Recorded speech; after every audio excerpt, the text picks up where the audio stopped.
سلام خودتان نگاه کنین. در ضمن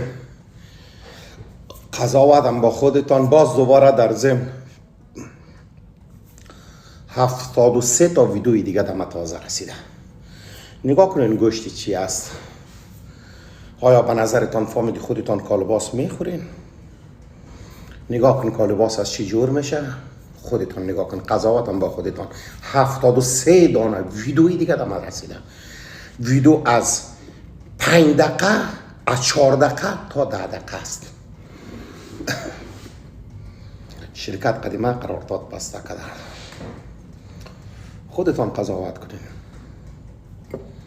من چای میخورم.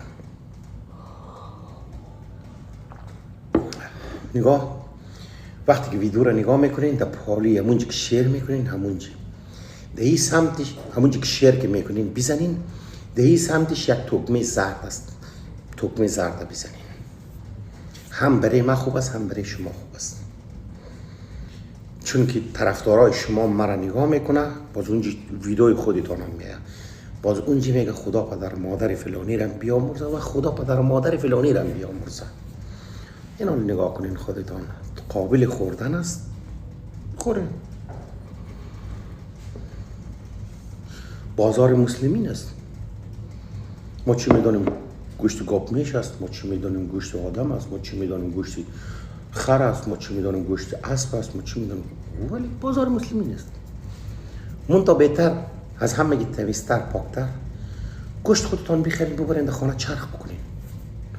داشک جور میکنین، منتو جور میکنین، کوفته جور میکنین، هر چی که جور میکنین خودتان. چکل کباب جور میکنین. من دوست دارم که هموطنای عزیزم یک چیز پاک سوترا بخوره.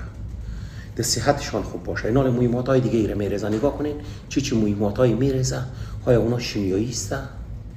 آیا به نظرت اونها آرد است؟ آیا به نظرت کدام جوهر هستن؟ چی از خودتان نگاه کنین.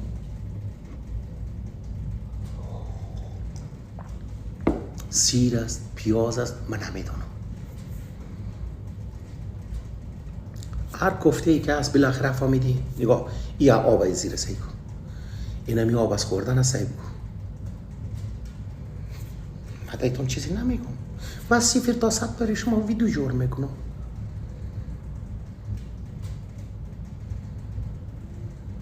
قابل خوردن است بخورین. ما که مادرای ما رقمی که چی نبود گوشت میگرفت خودشان حتی فهمید قسنگ میکوبیدن دما کوبیدن جور میکرد. یا چرخ گوشت میآورد از چرخ کای دیسکی بود اون چرخ میکرد دیسکو.